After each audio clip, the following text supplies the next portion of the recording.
Baik, Assalamualaikum warahmatullahi wabarakatuh. Kami dari kelompok 2 dengan menggunakan saya sendiri, yaitu Nesli Reina Sohan, dengan NIM 1030 12 400 291. Kemudian, Saya Nakulatal Hendranto dengan NIM 1030 12 40 0365. Saya Syahrul Ramadan dengan NIM 1030 12 40 0259. Dan saya Nadia Jung Jayanti dengan NIM 1030124001112. di sini kami akan mempresentasikan tentang mendemonstrasikan Project Based Learning dengan judul Implementasi Virtual Machine untuk Praktik Keamanan Sistem Operasi Multi-User. Adapun tujuan dari proyek ini adalah membangun lingkungan virtual machine berbasis Ubuntu yang mensimulasikan sistem operasi multi-user. Kemudian akan menerapkan mekanisme keamanan menggunakan user, group, dan permission. Proyek ini juga menekankan keaslian identitas user, yang dimana setiap akunnya akan mempresentasikan anggota dari kelompok kami. Kemudian, melalui proyek ini, kami ingin memahami bagaimana konsep keamanan sistem operasi diterapkan langsung, seperti pada server atau cloud di dunia nyata. Sebelum kita lanjut ke demonstrasiannya, kita akan mengetahui dulu konsep dasar dari proyek tersebut. Jadi proyek ini adalah pertama konsep dasar dari virtual machine. Virtual machine atau VM adalah komputer virtual yang berjalan di atas satu komputer fisik, yaitu menggunakan solver seperti VirtualBox. Virtual machine ini memiliki sistem operasi, memori, CPU, dan storage sendiri yang terisolasi dari sistem utama. Kemudian, untuk sistem operasi multi-user. Sistem operasi multi-user ini memungkinkan banyak pengguna menggunakan sistem yang sama secara bersamaan. Setiap user akan memiliki akun, hak akses, dan batasan masing-masing. Dan Linux dan Ubuntu adalah contoh dari sistem operasi multi-user tersebut. Kemudian ada user, group, dan permission. Kalau user adalah akun individual, sedangkan group adalah kumpulan user untuk mempermudah pengaturan akses. Sedangkan permission itu terdiri dari tiga, yaitu ada read, yaitu akan membaca file, write, yaitu akan mengubah file, dan execute, yang akan menjalankan file. Permission ini diatur untuk owner, group, dan others. Kemudian ada prinsip least privilege, yaitu adalah setiap user hanya diberikan hak akses minimum sesuai dengan tugasnya. Hal ini dilakukan agar mengurangi risiko jika terjadi kesalahan atau serangan. Dan kemudian alasan kami menggunakan virtual machine untuk praktik keamanan saat ini, karena virtual machine itu aman, terisolasi, mudah direset, dan cocok untuk simulasi serangan atau kesalahan konfigurasi tanpa merusak sistem utama. Selanjutnya, kami akan menjelaskan tentang instalasi virtual machine. Kepada Nakula, dipersilakan. Baik, terima kasih atas kesempatannya. Untuk poin instalasi dan instalasi sistem operasi Ubuntu akan saya pandu. Untuk Seva, boleh tolong share screen. Baik, jadi pertama kita install dulu ya VirtualBox atau virtual machine platformnya.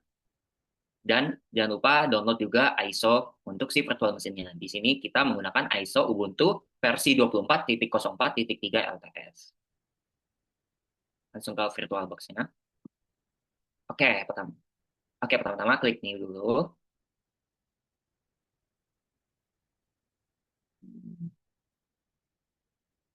Oke, itu ISO-nya.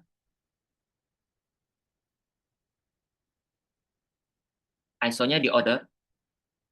Oke, oke. Oke, boleh masukin PM name-nya, itu bebas. Untuk kelompok 2 aja. Untuk kelompok 2. Oke, terus dipilih OS edition-nya siapa? Udah bisa belum? Oh, oh udah langsung ya. Karena diklik process with unknown gitu. Coba. Nah, kalau diklik itu udah, tapi udah sesuai. Boleh di next aja.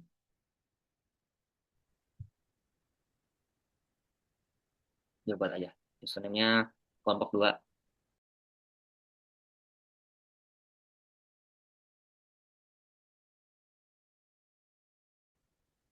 Nah, untuk memorinya kita menggunakan 4096, siapa?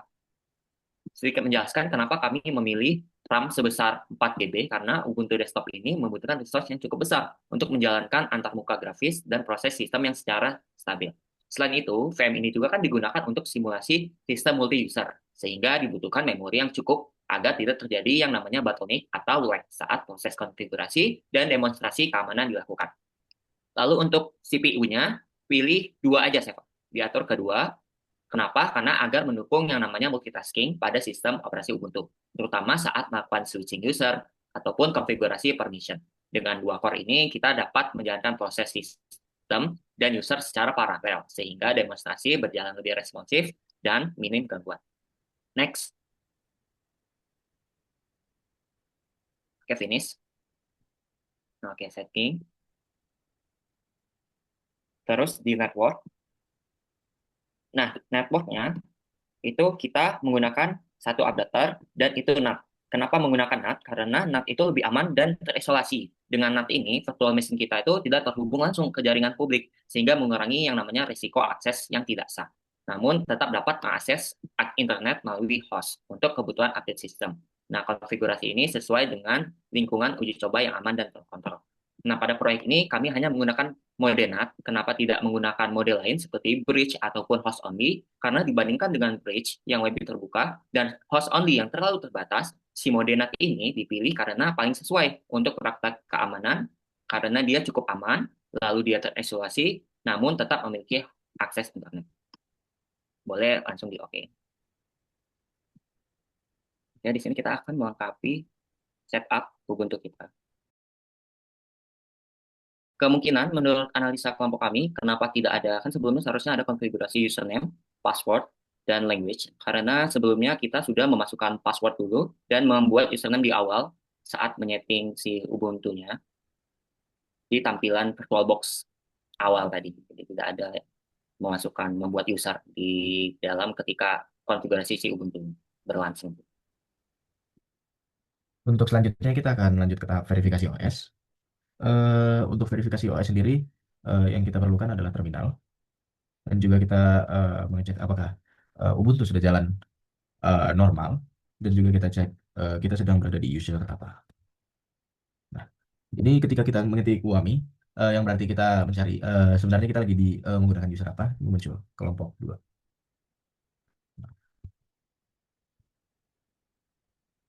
Dan di sini, ketika kita mengetik nama strip A, dia akan muncul Linux versi berapa, dan juga untuk penginstalan di basis apa. Nah, selanjutnya kita masuk ke validasi keaslian proyek. Di sini saya akan membuat 3 user. Yang pertama adalah Nakula sebagai admin, Ray sebagai staff, dan juga Nadia sebagai guest.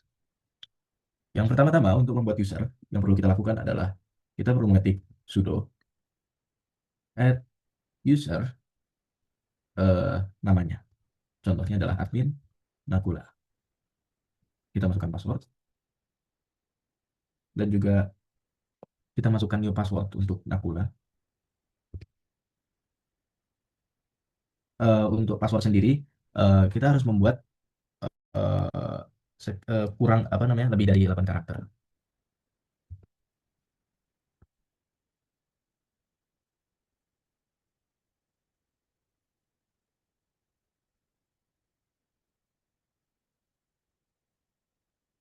Selanjutnya kita bisa melakukan hal yang sama terhadap staff Ray maupun guest Nadia. Setelah selesai kita menambahkan user, kita bisa ngecek masing-masing user dengan cara ketik su dan juga nama usernya seperti yang tadi, admin Nakula. Kita masukkan passwordnya dan juga kita pindah ke admin Nakula. Kalau kita tes UAMI, yang muncul adalah admin Nakula. Nah, itu juga berlaku kepada staff Ray. Nah, ini pun bakal pindah. Dan juga kita cek bagian guest.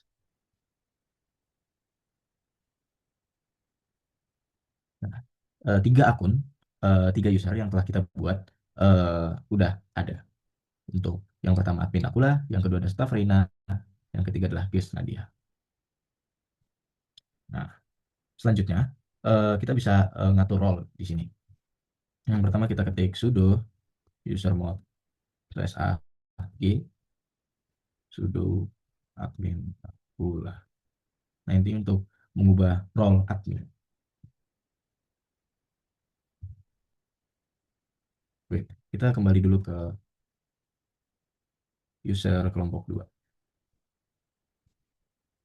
Dengan ini, pengguna user berbasis identitas nyata, setiap aktivitas dalam sistem dapat ditelusuri ke individu tertentu. Ini penting untuk audit keamanan maupun untuk forensik sistem dan juga pertanggungjawaban jika terjadinya pelanggaran. Nah, di sini Linux mencatat yang pertama kepemilikan file, permission, dan juga log activity. Nah, yang bisa kalian lihat di sini untuk masing-masing user udah tercatat dalam Linux-nya. Dan juga kalau kita bisa ngecek contoh di user admin Nakula, ini kita udah bisa cek grupnya adalah sudo user. Nah, selanjutnya akan dilanjutkan oleh Nadia. Baik, terima kasih Seva.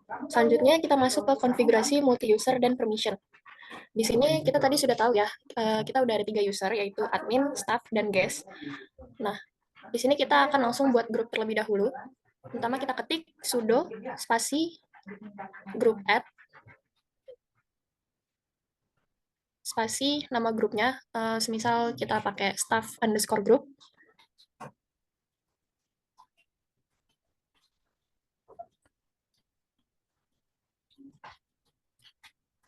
Enter. Nah, di sini kita udah buat grupnya ya. Sekarang kita mau nambahin user ke grup tersebut. Karena kita buat grup untuk staff, jadi kita masukkan user staff ke grup.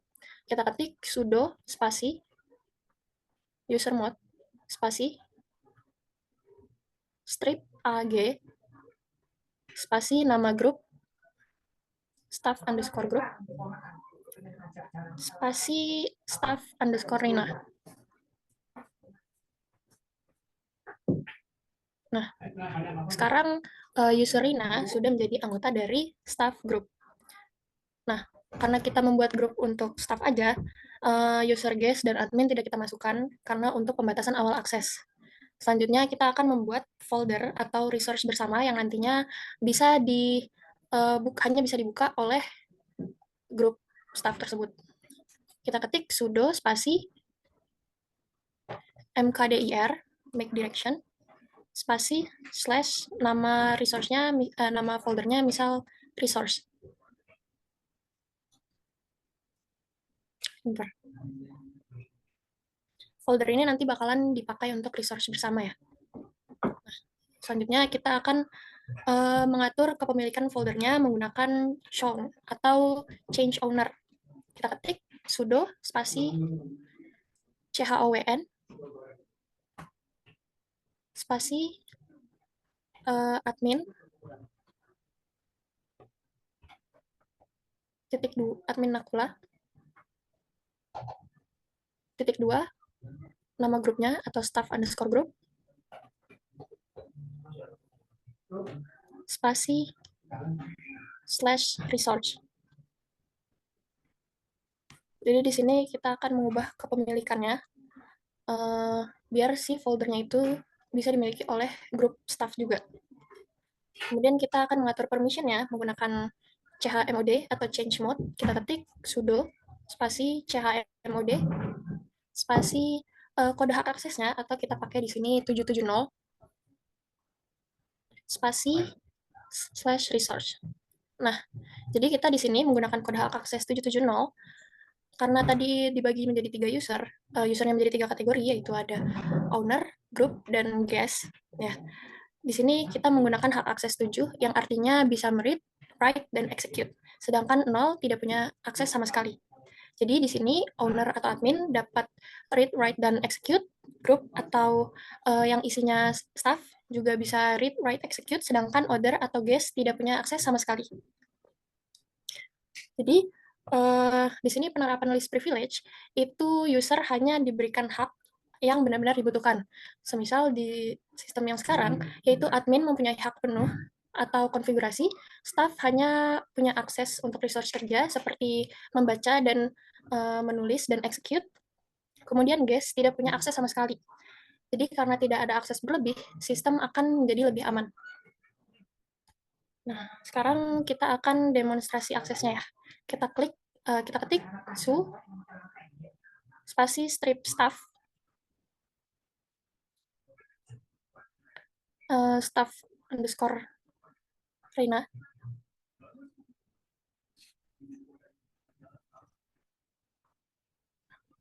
Coba enter. Masukkan passwordnya.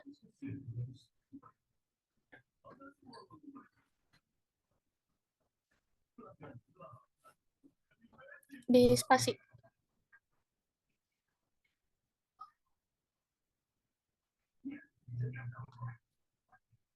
Lalu cd spasi slash resource.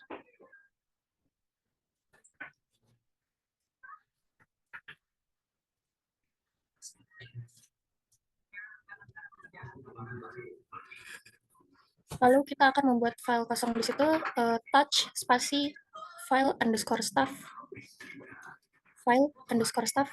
.txt. Nah, di sini kita sudah lihat ya bahwa staff Reina sekarang udah punya akses untuk membuat file kosong di situ.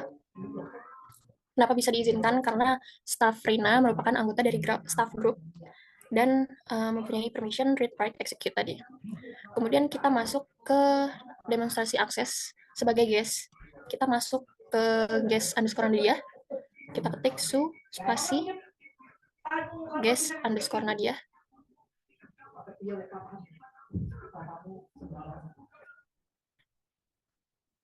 Lalu cd spasi slash resource. Oke, di sini ada tulisan permission denied. Jadi kenapa aksesnya itu ditolak? Karena guest ini kan bukan termasuk dari grup staff ya.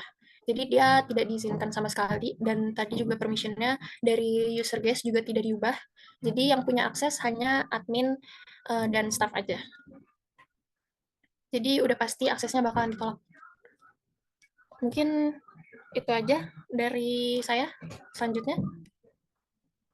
Baik, setelah kita sudah demonstrasi akses legal dan ilegalnya, kita akan menganalisis keamanan sistemnya. Nah, yang pertama yaitu adalah ancaman yang berhasil dicegah. Jadi ancaman yang berhasil dicegah yaitu sistem berhasil mencegah akses yang tidak sah. Seperti yang sudah dijelaskan oleh Nadia tadi, yaitu ketika ada user yang akan mengakses sesuatu yang dia tidak memiliki hak aksesnya, maka akan langsung ditolak. Dan yang kemudian yang kedua itu adalah risiko jika si permissionnya salah. Yaitu ketika permissionnya salah, itu dapat menyebabkan tentu saja kebocoran data atau si user tersebut dapat menghapus file yang penting. Dan untuk keterbatasan sistemnya, permission standar Linux ini masih bersifat terbatas dan bergantung pada ketelitian si administrator. Jadi, jika si adminnya itu salah memberikan permission, maka itu langsung saja bisa saja ada kebocoran datanya. Nah, potensi untuk pengembangannya, yaitu keamanan itu dapat ditingkatkan dengan ACL. Yang pertama itu, yaitu untuk kontrol akses yang lebih detail. Kemudian yang kedua ada sudo policy, yaitu untuk membatasi perintah si adminnya. Dan kemudian yang ketiga adalah audit log, yaitu untuk pencatatan aktivitas user. Jadi user sedang melakukan apa saja itu akan dicatat. Oke, selanjutnya.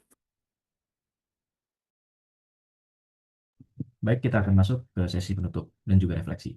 Nah, untuk refleksi sendiri, melalui proyek ini kami bisa memahami pemahaman yang lebih mendalam mengenai konsep sistem operasi multi-user dan juga penerapan keamanan berbasis user, group, serta permission dalam sistem Linux Ubuntu. Kami belajar bahwa pengaturan hak akses itu harus mengikuti prinsip least privilege agar mencegah akses yang tidak sah. Penggunaan virtual machine juga memberikan lingkungan yang aman dan juga relevan dengan penerapan pada server dan juga cloud. Proyek ini juga melatih kerjasama dan tim dan juga tanggung jawab kepada masing-masing anggota. Nah, mungkin sekian untuk presentasi kami hari ini. Kurang lebihnya mohon maaf. Wassalamualaikum warahmatullahi wabarakatuh. Selamat pagi.